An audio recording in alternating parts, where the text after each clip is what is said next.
안녕하세요. 남부연의 대전북지방 좋은만남교회를 섬기고 있는 박아론 목사입니다. 설교는 깊게, 목회는 넓게, 목회비서 AI란 제목으로 함께 나누려고 합니다. 저는 두 가지를 먼저 나누려고 하는데요. 첫 번째는 AI를 통해서 설교가 더 깊어지고 시간이 단축되었다라는 것을 나누고 싶고요. 두 번째는 줄어든 시간으로 말미암아서 목회의 영역이 더 넓어졌다라는 이 두 가지를 나누려고 합니다. 모든 목회자들이 고민하는 것은 설교입니다. 저 역시도 설교를 늘 고민합니다. 그래서 다른 사람들이 설교를 언제 준비합니까? 할 때 늘 설교를 준비하죠. 그러나 주일이 다가오면 다가올수록 계속 이 압박감, 부담감이 있는 것이 사실입니다. 이것은 저만 있는 부담감은 아닐 것이고 저에게만 있는 어려움은 아닐 것입니다. 누구나 마찬가지지만 자연스럽게 우리는 AI와 함께 이 시대를 살아가고 있습니다. 설교를 좀 더 깊이 있게 전하려고 하다 보면 자연스럽게 우리는 원어와 또 이 말씀이 의미하는 바가 무엇인지 하나님께서 주시는 또 성령의 영감을 구합니다. 이 본문의 원래 뜻은 무엇일까? 이 본문에 담겨있는 또 다른 의미는 무엇일까? 신학자들은 이 본문을 어떻게 이해하고 있을까? 이 말과 연결된 기독교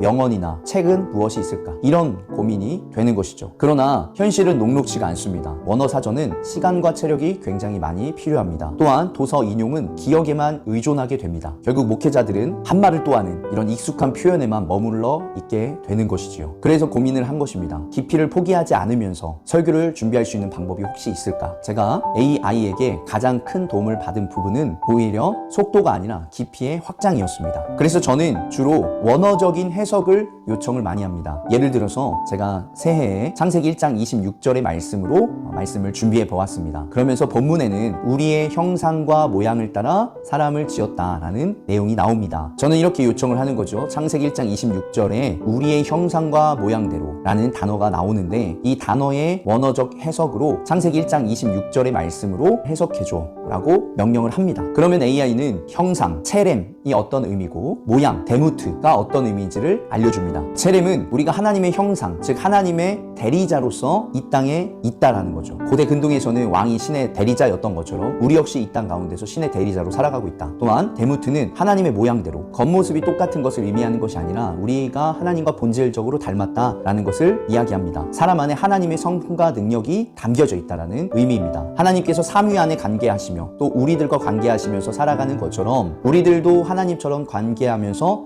서로 사랑하며 살아갈 수 있는 성품과 능력이 있다라는 의미입니다. 그러므로 설교를 할 때 우리는 하나님의 형상을 지음받은 존재입니다라는 이 단순한 한 문장이 아니라 물론 귀하지만 이 한 문장으로 표현하는 것이 아니라 우리가 하나님의 형상대로 창조되었다는 것은 우리가 하나님처럼 완벽하다라는 의미가 아니라 하나님을 대신해서 이 세상 사람들을 사랑하고 또 책임지도록 부름을 받았다는 것입니다. 그래서 여러분들은 가정에서, 직장에서, 여러분이 있는 곳에서 누구를 대표하면서 살아가고 있습니까? 하나님을 보여주며 살아가고 있습니까? 라는 질문까지 던지게 되는 것이죠. 또한 내 말과 태도를 통해서 하나님이 드러나고 계시냐 이렇게까지 질문을 하면서 설교를 이어나갔습니다. 이러면서 여기에 추가로 설교의 내용을 쭉 붙여요. 그리고 이 내용과 관련된 기독교 명언, 여기에서 중요한 것은 앞에 정확하게 써야 되는데요. 출처가 있는 이라고 단어를 붙여야 됩니다. 출처가 있는 기독교 명언을 누구의 어떤 말인지를 알려줘 이렇게 쓰는 것이죠. 그러면 10가지 정도의 출처가 명확한 내용들이 나옵니다. 처음에는 제가 이거와 관련된 기독교 명언을 알려줘 했더니 그러면서 찾아봤더니 출처가 명확하지 않아요. 없던 말을 지어내기도 합니다. 그렇기 때문에 설교 외에 시간이 더 소요되는 경우가 있었습니다. 그래서 출처가 명확한 기독교 명언을 누구의 어떤 말인지를 알려줘 이렇게 하는 것이 매우 중요합니다. 또한 여기에서 또 이 내용까지 붙인 다음에 이 내용과 관련되어서 소개해 줄 수 있는 책에 어떤 문장들이 있는지도 알려줘 이렇게 하면서 신학서나 목회 에세이나 기독교 고전에 있는 내용들까지 성도님들께 소개를 시켜주는 것이고 그것이 설교를 더 풍성하고 깊게 만들어 주었습니다. 제 기억 안에서 흩어져 있던 책의 문장들이 AI를 통해서 연결되는 것이죠. 이 책에 어떤 내용을 알려줘라고도 해도 좋습니다. 그러면서 본문을 더 깊게 팔 수 있게 되는 거죠. 단순히 한 질문, 원어적 해석으로만 그것을 그대로 받아들이는 것이 아니라 그러면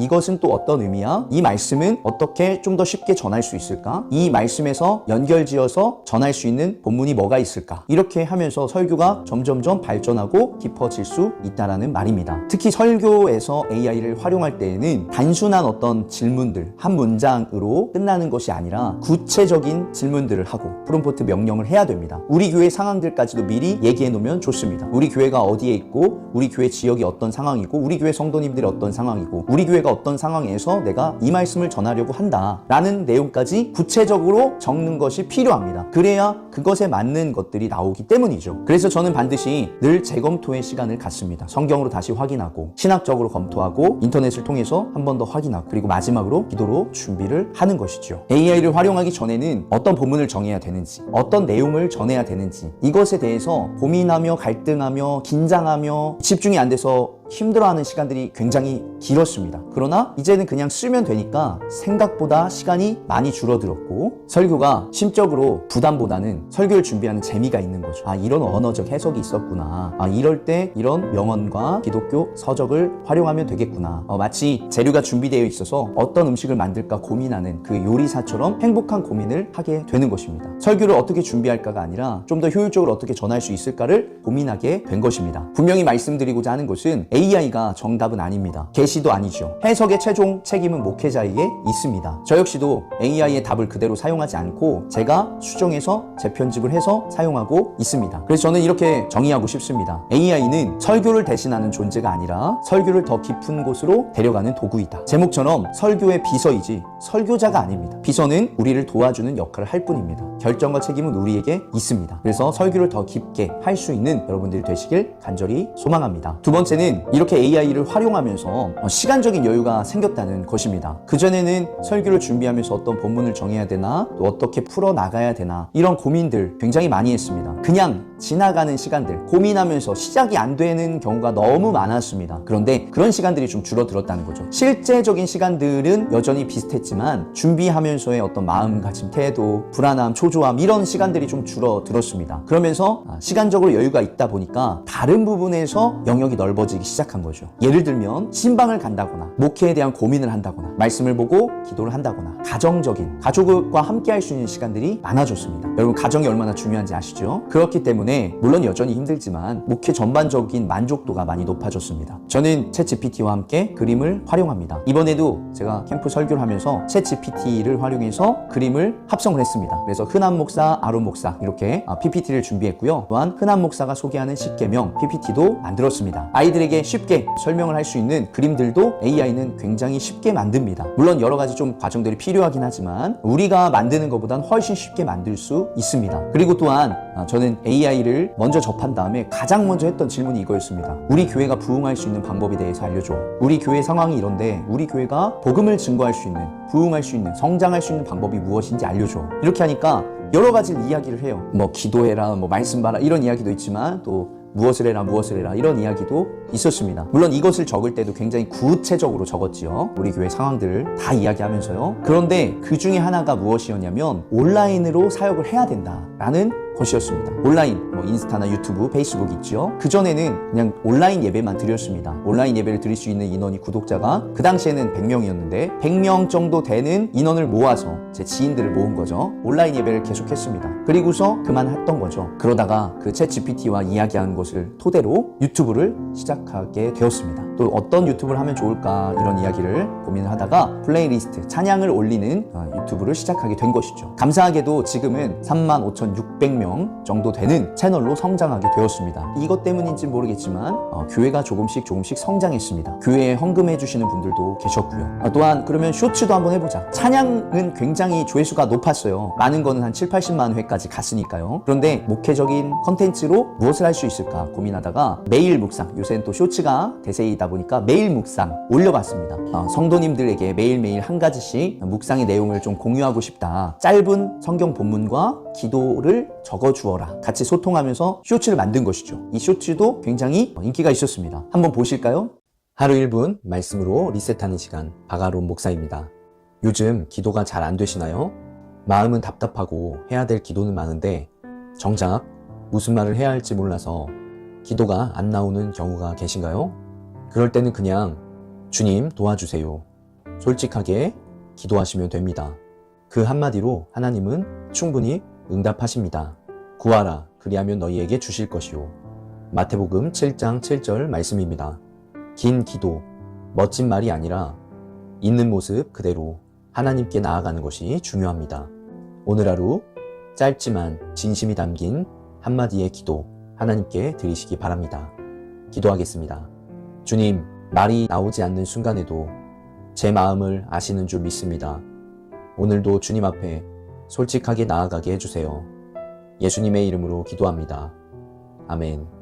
이렇게 하면서 최근에는 이제 인스타까지 영역을 확장시키려고 하고 있는데요. 이 AI를 통해서 목회가 영역이 확장되는 것을 보게 됩니다. 지금 시대는 꼭 오프라인만의 시대는 아니라고 생각을 합니다. 온라인으로도 함께 예배드리고 또 목회적인 역량을 키울 수 있는 것들이 많이 있다고 생각을 합니다. 제가 유튜브가 구독자가 많아지면서 성서유니온 대전지부에서 연락이 와서 다음 세대, 청소년 세대를 위한 사역을 학기 중인 하고 있는데요. 그것과 연결이 되어서 청소년 청년들을 위한 온라인 예배 영상도 함께 찍게 되었습니다. 샬롬! 말씀이 쑥쑥, 신앙이 쑥쑥. 아론 목사입니다. 성서유니온 대전지부 함께하는 온라인 예배 시작하도록 하겠습니다. 목사님은 지난주에 캠프에 다녀왔고요. 여러분들 캠프를 통해서 하나님을 만나시는 귀한 분들 되시길 소망합니다. 우리 불가능이 없으신 하나님을 찬양합니다. 팀룩 워십의 Nothing is Possible, 마커스 워십의 주 은혜임을 함께 찬양하고 기도하도록 하겠습니다. 여러분도 아시다시피 작은 교회는 사실은 할 수 있는 영역들이 매우 적었습니다. 재정적인 어려움도 있고 사역을 하기 위한 인적 자원도 사실 부족했죠. 그러나 AI 시대, AI를 활용하면서 저 혼자 할 수 있는 사역들이 굉장히 많아졌습니다. 그리고 사역이 보다 넓게 확장될 수 있는 일들이 많아졌습니다. 그래서 저는 다음 세대 라이트홈 사역도 하고 있고 이렇게 유튜브 사역도 하고 있고 여름방학, 겨울방학에는 캠프 사역도 하고 있습니다. 좋은 것은 이런 사역을 하면서도 이 온라인 사역도 같이 할 수 있다는 것입니다. 우리가 한계가 있잖아요. 몸의 한계, 오프라인은 이동의 한계가 있는데 이 온라인으로 다가서면서 함께 동시에 할 수 있는 이 사역이 확장되는 것을 보게 되었습니다. 영상을 마무리하면서 저는 AI를 통해서 설교도 깊어지고 제 사역도 확장되는 것을 경험하게 되었습니다. AI 목회 비서라고 저는 이름 짓고 싶습니다. AI를 통해서 여러분의 목회가, 여러분의 사역이 더 확장되시는 놀라운 은혜가 있기를 간절히 소망합니다. 감사합니다.